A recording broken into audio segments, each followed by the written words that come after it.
right when you come in the door, you have this beautiful little nook over here that is just gorgeous in itself. Tell us a little bit about what this space is used for and kind of the story behind it. Okay, so originally when we purchased the building, the bar was actually set up L-shaped in this corner, and it kind of came all the way around here.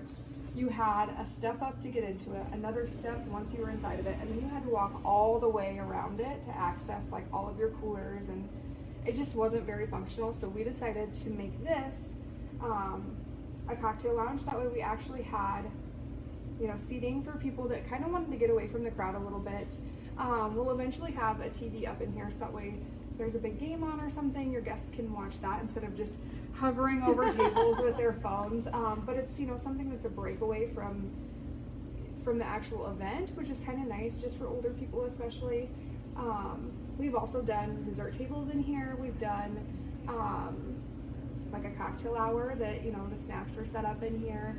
It just really depends on how the bride and groom want it to be set up. But really, I just love the space because then we're able to host something a little bit smaller in here. So like a little good space for rehearsal dinners, you know, if it's just going to be the bridal party, having a small meal, something simple that they can kind of enjoy. So one unique thing I would say about just our venue in general is, and it's unique to the Fort Dodge area, I think, we only use glassware for weddings. So we don't use any, you know, plastic solo cups or, you know, Pepsi cups or anything like that. It's all glassware, which is really nice. It just looks a lot nicer on the tables, more elegant. And actually, there's less spills when you use real glass because people are more cautious with them. You know, they don't want to break it. They think a little bit more about what's in their hand. And it also just looks a lot nicer.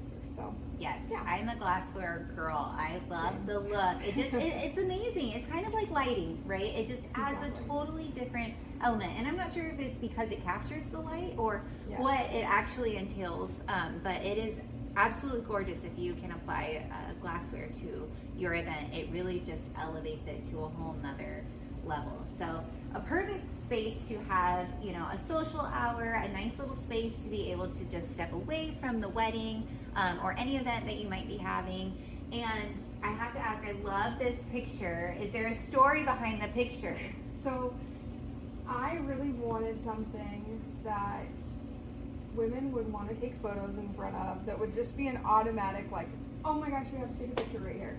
And I thought like the women holding martinis was the perfect opportunity for that. It has our logo in the background, which is free advertising every time we take a picture. And we don't know the women in these pictures, but we joke that like the lady right here is Phyllis, which is one of the owners' mom, who actually met her husband here, and they met at the Fireman's Ball years ago. It was their first date, and her husband kept that ticket from their first date in his wallet until the day he died. Oh my gosh. Which is the sweetest what thing. What a fun story. And now their son owns the building, which is pretty cool. So, oh my gosh, I love it. So we just say that that's Phyllis, which is a complete lie, and all of her friends, and that this is at the Laramar. Unfortunately, a lot of the pictures that we have from, you know, past events here and things like that, they're so grainy and just not good quality, so you can't really do much with them. Right. It's always like a picture of a picture, or just not good, not good replications. Sure. And again, I love that you have very nice seating to be able to just sit and relax. But also when we come over here to the bar space, you have bar seating as well, and a dual purpose. So if someone wanted to come over here in a quieter space, they could absolutely get a drink right when they walk in the door. But then also you can serve them on the other side of the bar, open into the ballroom, which just really is a great flow for an event. You eliminate lines, it's very cozy that you can just really come in and just have a nice, great time, grab a drink, and just hang out and celebrate. So make sure to follow us for more venue tours and tips and tricks on how to take the stress out of planning your wedding.